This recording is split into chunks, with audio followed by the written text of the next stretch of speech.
প্রিয় দর্শক, শুভেচ্ছা জানবেন। শুরু করছি metro same to the point.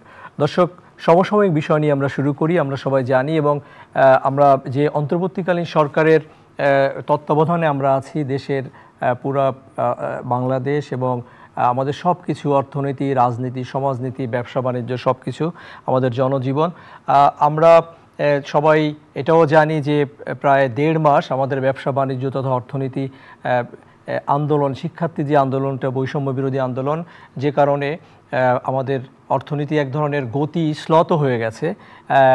নতুন সরকার দায়িত্ব নেওয়ার পর থেকেই আমাদেরকে আশ্বস্ত করেছেন, বিশেষ করে অর্থ উপদেষ্টা এবং বাংলাদেশ ব্যাংকের গভর্নর, অন্তর্বর্তীকালীন সরকারের যিনি প্রধান উপদেষ্টা ডক্টর মোহাম্মদ ইউনূস, যে খুব তাড়াতাড়ি অর্থনীতি আবার গতি ফিরে পাবে। আমরাও সেই প্রত্যাশা করি। আমরা আজকে স্টুডিওতে অন্তর্বর্তীকালীন সরকারের সময় ব্যবসা বাণিজ্য এই বিষয়ে কথা বলবো। আমরা খুবই সৌভাগ্য বোধ করছি, আমাদের সঙ্গে স্টুডিওতে আছে একজন লিভিং লিজেন্ড বাংলাদেশের ব্যবসা বাণিজ্যের ক্ষেত্রে। আমরা সবাই সেই কোম্পানিটির নাম জানি, ACI, advanced chemical industries, ACI গ্রুপের চেয়ারম্যান জনাব আনিসুদ্দৌলা। আপনাকে চ্যানেলে স্টুডিওতে স্বাগত জানাচ্ছি। শুরু করতে চাই, যে সময়টি আমরা অতিক্রম করছি, আপনি আপনার যে লম্বা ক্যারিয়ার বাংলাদেশের ব্যবসা বাণিজ্যের ক্ষেত্রে, আপনি সেই পাকিস্তান আমলের আমাদের স্বাধীনতা যুদ্ধ দেখেছেন, এরপর 90 একটি প্রেক্ষাপট চেঞ্জ হলো, তারপর আবার কেয়ারটেকার সরকার, এখন আবার যে জনতার ছাত্র শিক্ষার্থী যে বিপ্লব, জনতার যে বিপ্লব, তার পরিবর্তিত প্রেক্ষাপটে এই সময়ে আমাদের সামনে এগিয়ে যাওয়ার জন্য কি করতে হবে ইমিডিয়েট? ইকোনমি আমাদের অনেক বিরাট চ্যালেঞ্জের মুখে আছে এবং তত্ত্বাবধায়ক সরকার যেভাবে প্রায়োরিটি দিয়ে ইকোনমিকে চালু করার চেষ্টা করছেন, এটা প্রশংসনীয়। তারা যে বাংলাদেশ ব্যাংকের ম্যানেজমেন্টকে চেঞ্জ করেছেন, তারপরে অর্থনৈতিক আরও আমরা জানি যে আরও ডিসিশনগুলি আসবে এবং যিনি জাতীয় রাজস্ব বোর্ডের চেয়ারম্যানও পরিবর্তন হয়েছে। হ্যাঁ, এগুলি ভালো লক্ষণ। আমাদের সহযোগিতা করতে হবে, একটু ধৈর্য ধরতে হবে, কিন্তু আমাদের ইকোনমি, বাঙালির ইয়ুথ যা দেখিয়েছে, তাতে আমাদের ইকোনমি ডেফিনেটলি চাঙ্গা হবে। আমাদের ফরেন এক্সচেঞ্জের রিজার্ভ বাড়বে, কেননা দেশের জন্য তো নিশ্চয়ই যারা এক্সপ্যাট্রিয়েট আছেন তারা তো আমাদের এইগুলি দেখছেন, অবস্থানগুলি দেখছেন, এবং আমাদের ফরেন এক্সচেঞ্জের এখন খুবই দরকার। সেগুলি রেমিটেন্স যাতে বাড়ে সেটার চেষ্টা করা উচিত সবার। আর আমাদের ব্যবসা বাণিজ্যে এখন তো অরাজকতা আর নেই, সেরকম কোনো ডিস্টারবেন্স হচ্ছে না। সুতরাং আমাদেরকে এখন যত শীঘ্র সম্ভব মোবিলাইজ করতে হবে রিসোর্সেস, লজিস্টিক্স। আমাদের পোর্টগুলিকে এখন আরও সচল করতে হবে এবং আমি মনে করি সালাউদ্দিন সাহেবের নেতৃত্বে অর্থনীতি ঘুরে দাঁড়াবে। তরুণ শিক্ষার্থীদের যে বৈষম্য বিরোধী যে আন্দোলনটি ছিল, মূলত সুযোগের বৈষম্য, চাকরিতে কোটার যে ব্যবস্থাটি ছিল, আমরা জানি যে আমাদের তরুণদের মধ্যে একটি বড় অংশ হতাশাগ্রস্ত আছে, আমাদের কাজের সুযোগ খুবই কম। আপনি বলছিলেন যে আপনি শুরু যখন করেন একটা কোম্পানি টেক ওভার করে, তখন 550 কর্মী, আজকে আপনার গ্রুপে 20,000-এরও বেশি মানুষ সরাসরি কাজ করছে। এবং আমি যদি আপনার ব্যাকওয়ার্ড ফরওয়ার্ড লিঙ্কেজগুলো চিন্তা করি, তাহলে আরও এই সংখ্যাটি আরও অনেক বেশি হবে। আমাদের এই কর্মসংস্থান, তরুণদের যারা চাকরির বাজারে প্রতি বছর প্রায়, আমার যদি ভুল নয়, 20 লাখের মতো মানুষ তারা আসতেছে, কিন্তু কাজের সুযোগটা হচ্ছে না। একটা বড় চ্যালেঞ্জ তো অর্থনীতির জন্য এইদের কাজের সুযোগ করে দেয়া। সেই জায়গাতে আপনার কি পরামর্শ থাকছে সরকারের জন্য?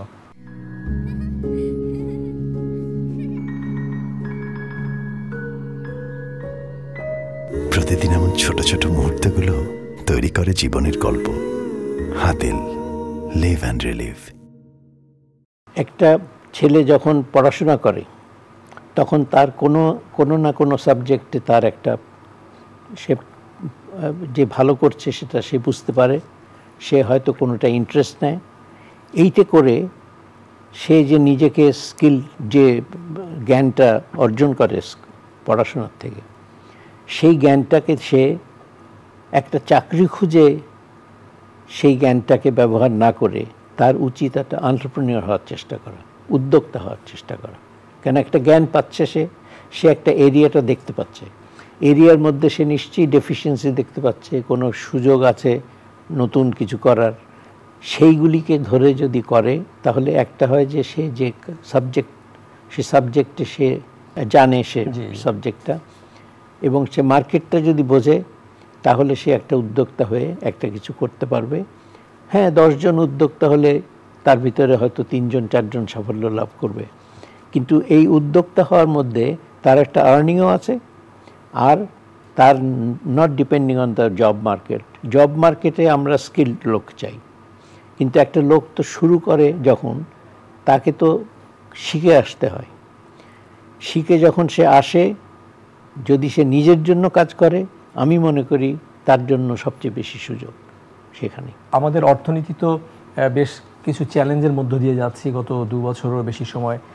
সারা পৃথিবীতে যে টার্মোয়েলটা গেছে, রাশিয়া ইউক্রেন যুদ্ধ, তার আগে করোনা, শেষ পর্যন্ত এসে আবার মধ্যপ্রাচ্যের অস্থিরতা, commodity market, supply chain disrupted হলো, আপনার ডলারের যে উচ্চ মূল্য, সব কিছু মিলে, এবং তার মধ্যে ছিল সরকারের যে নেতৃস্থানীয় যে জায়গাগুলো, বিশেষ করে এনবিআর, বাংলাদেশ ব্যাংক, এইখানে যারা লিডারশিপে ছিলেন তাদেরও যে এক ধরনের ব্যবসা বান্ধব না হয়ে উল্টো কিভাবে ব্যবসাকে আরও বাধাগ্রস্ত করা যায় সেরকম একটা তাদের অ্যাটিটিউড ছিল।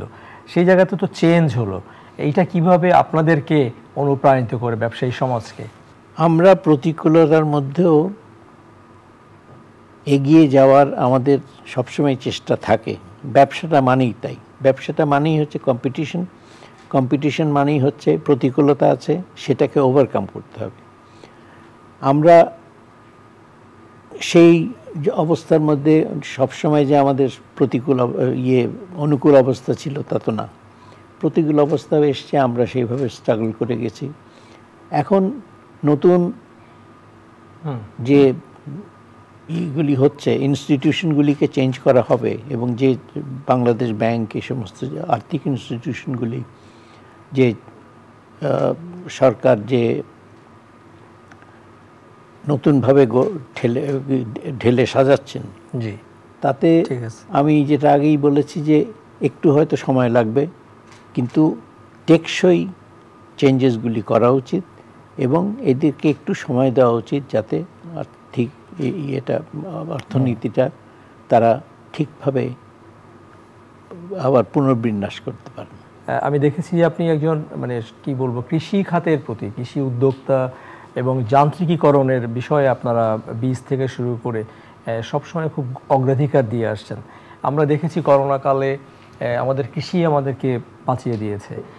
এই সরকারও আমি দেখেছি যে শিল্প উপদেষ্টা উনি বলেছেন সার আমদানির বিষয়ে যাতে কোনো গাফিলতি না হয়। এইখানে যদি কোনো পরামর্শ আপনার থাকে, কারণ কৃষি আমাদের শেষ পর্যন্ত রক্ষাকর্তা হিসেবেই আবির্ভূত হয়েছে সবসময়। আগের সরকারও কৃষিকে ভর্তুকি দিয়েছেন, যথেষ্ট অগ্রাধিকারে ছিল, তারা অগ্রাধিকারে রেখেছেন। আমরা সেটার থেকে সুযোগ নিয়ে আমরা মেকানাইজেশন করেছি, এগ্রিকালচারে প্রোডাক্টিভিটি বেড়েছে, কিন্তু যথেষ্ট ভর্তুকি ছিল, কেননা আমাদের এগ্রিকালচার এখনও সেই কস্টটাকে বেয়ার করতে পারে না। সেই ভর্তুকি দেওয়াটা খুবই উপযুক্ত হয়েছে, যে জন্য আমাদের কৃষি যথেষ্ট উন্নতি করেছে। আপনার যে গ্রুপটার সঙ্গে তো ইন্টারন্যাশনাল অনেক বিভিন্ন দেশের বড় বড় কোম্পানির এক ধরনের অংশীদারিত্ব আছে। আমাদের বাংলাদেশের যে বিজনেসের প্রতি ইন্টারন্যাশনাল যারা পার্টনার থাকে, তাদের এক ধরনের ট্রাস্টের জায়গায় ঘাটতি থাকে।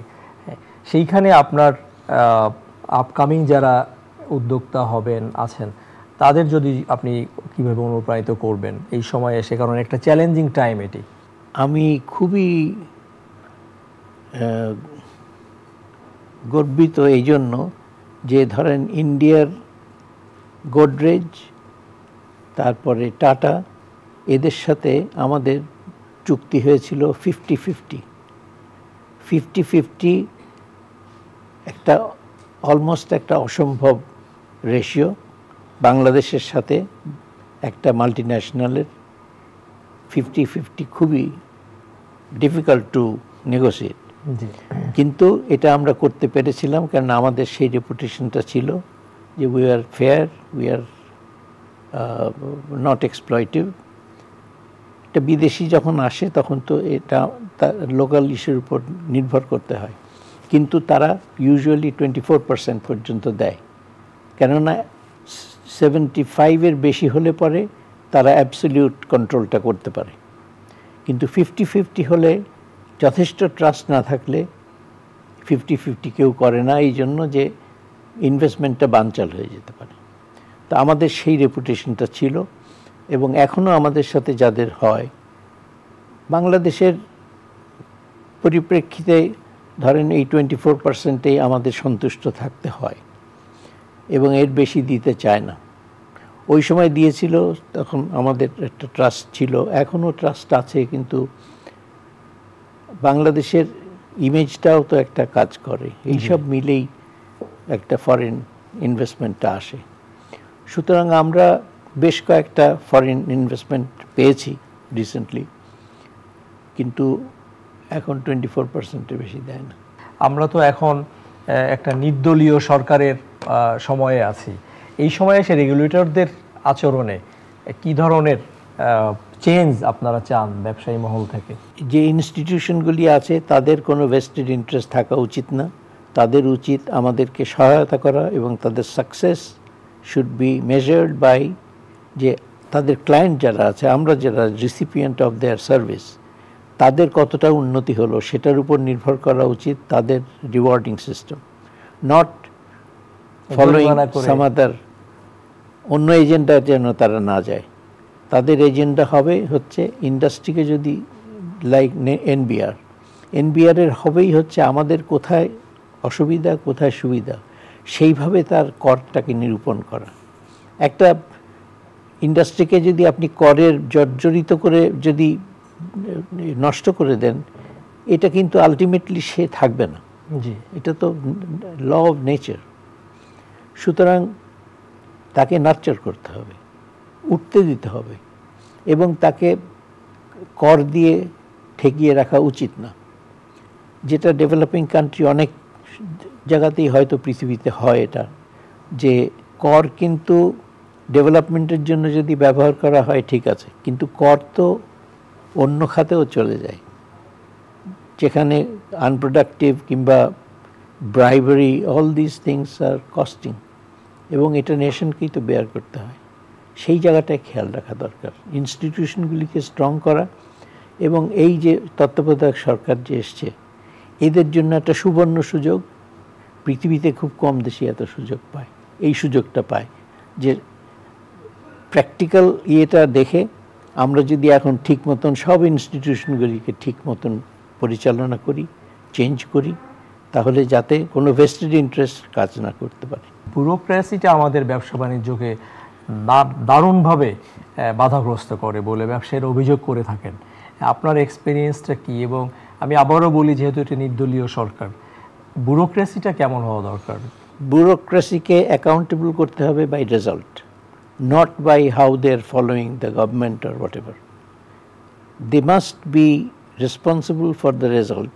যদি ইকোনমি যদি উন্নতি করে, যে ব্যুরোক্রেসিগুলি ইকোনমিকে সাহায্য করছে তাদেরকে নিশ্চয়ই রিওয়ার্ড করা উচিত, কিন্তু অ্যাট র্যান্ডম কথা শুনলো কি শুনলো না, কারে দিল কি, দলীয় দলকে দিল কি দিল না, এগুলি যেন না হয়।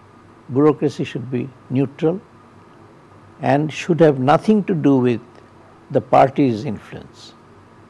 আমরা তো এইটাই তো দেখলাম আমাদের এক্সপিরিয়েন্সে, যে ব্যুরোক্রেসি যেন দেশ চালানোর শক্তি নিয়ে কাজ করছে, সেটা ঠিক না।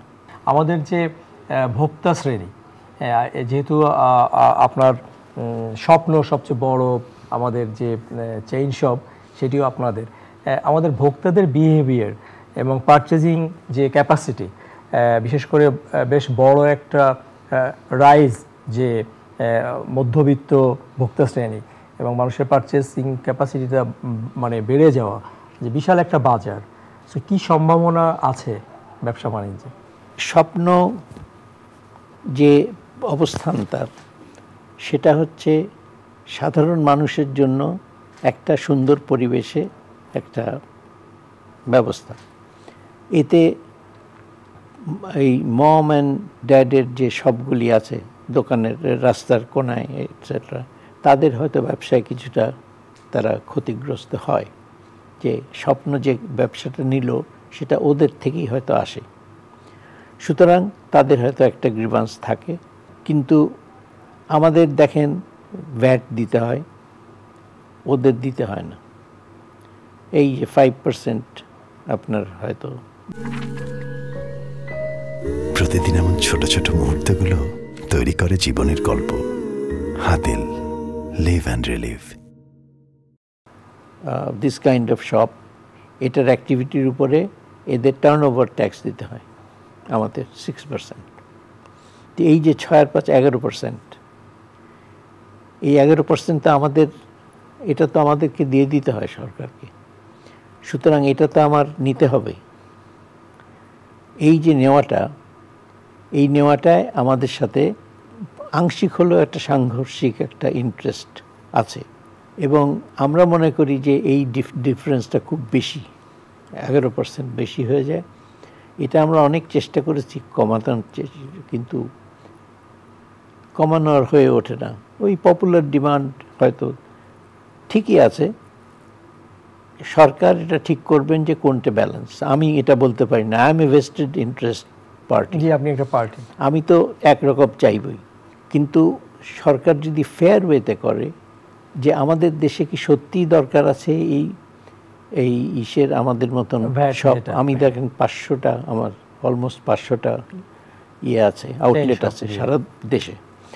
আমাদের এটা 4000 হবে, 4000 হলে পরে স্যাচুরেটেড হবে। তো এই যে আমাদের যে আমরা তো কর্মসংস্থান করছি, আমরা ধরেন গুড গভর্নেন্স করছি, আমাদের এক্সপ্যানশনে তো সরকারের আর্নিংটা হচ্ছে, আমরা তো ট্যাক্স ফাঁকি দিই না। সুতরাং আর্নিংটা যে হচ্ছে এইটা তো দেশের কাজেই লাগবে, সুতরাং আমার থ্রু দিয়ে সরকার যেটা পাচ্ছি সেটাও বিবেচনায় নেওয়া উচিত। এই আর্গুমেন্টগুলি আমরা করি, কিন্তু অনেকটাই ডেফেয়ার্সে যায়।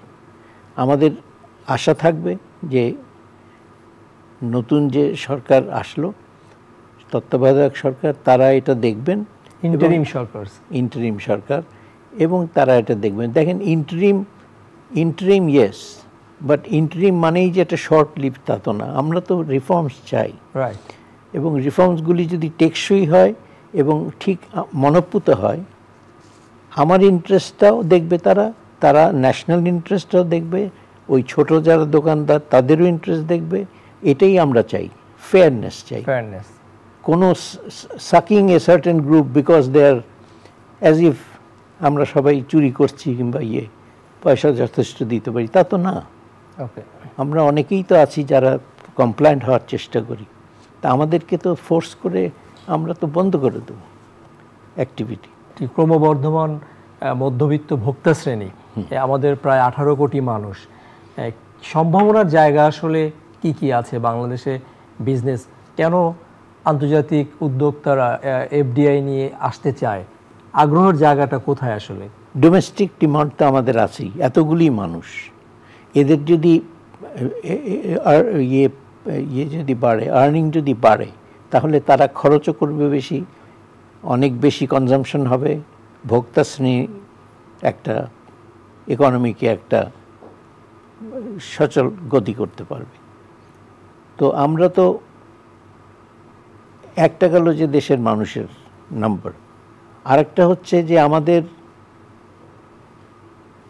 অনেক বেশি এন্টারপ্রেনিয়রদের কাজ করার সুযোগ রয়ে গেছে দেশে। দেখেন ই কমার্সে কতগুলি অল্প অল্প ইনভেস্ট করে তো লোকে তো ডেলিভারি করতে পারছে, অনেক কিছু করতে পারছে, যেটা আমাদের ইউথদের ক্রেডিট যে তারা এগুলিতে মনোযোগ দিচ্ছে। এখানে সরকারের সহায়তা দরকার এবং তাদেরকে সাহায্য করা দরকার। আর হচ্ছে ম্যান পাওয়ার। সারা পৃথিবীতে কিন্তু অনেক দেশই আছে যাদের এই ম্যান পাওয়ার কমে যাচ্ছে। ফ্রান্স, জাপান, এদের কিন্তু ম্যান পাওয়ারের শ্রিঙ্কেজ, তাদের তো লোক লাগবে, ইভেন আমাদেরও 2050 সাল নাগাদ নেগেটিভ গ্রোথে চলে যাবে population.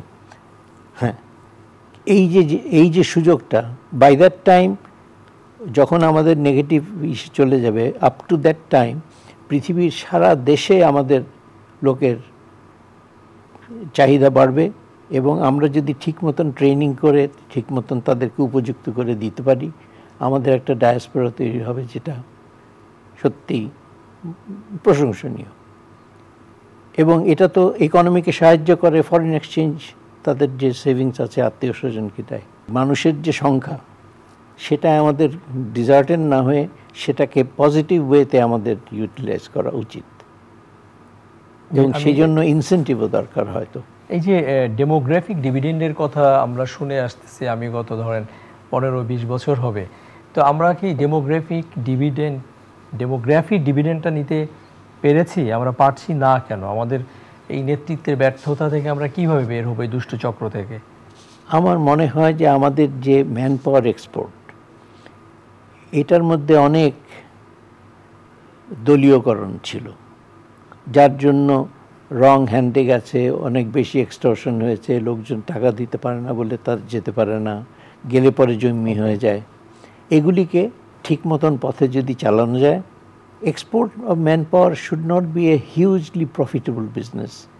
It should be rather a service where a reasonable profit is made. কিন্তু এরা তো এমনভাবে এক্সপ্লয়েট করে, কেন একটা লোককে পাঠাতে আপনার 12 লক্ষ 15 লক্ষ টাকা কেন লাগবে? কিন্তু সেটা যে হচ্ছে, সেটা পাচ্ছে যে লোকটা লাইসেন্স, সে একটা দলীয় লোক, জি, সেটা ব্যবসায়ী না। কিন্তু তার মতো আমরাও প্রত্যাশা করি যে আমাদের যেসব রাজনৈতিক দল আছে তারাও বুঝবেন যে একটি 15-16 বছরের জঞ্জাল দূর করা একটি সরকারের জন্য এটি আমরা যদি খুব তাড়াহুড়া করে পরিবর্তন চাই, সেটি আবার যে এই যে বিপ্লবের ফসল, সেটি আমরা হয়তো সবার কাছে পৌঁছে দিতে পারবো না। সেজন্য ব্যবসায়ী সমাজে যারা আছেন, পলিটিশিয়ান যারা আছেন, সুশীল সমাজ তথাপরি বাংলাদেশের সব মানুষ, তারা নিশ্চয়ই তাদের প্রত্যাশা থাকবে এই সরকারের কাছে যে দরকারি সংস্কার শেষে তারপর যে গণতান্ত্রিক প্রক্রিয়ায় নির্বাচন, সেটির মাধ্যমে ক্ষমতার পালাবদল। সেই পর্যন্ত আমরা নিশ্চয়ই ধৈর্য রাখবো। দর্শক, আপনাদের সুস্থতা কামনা করছি, ভালো থাকবেন সবাই।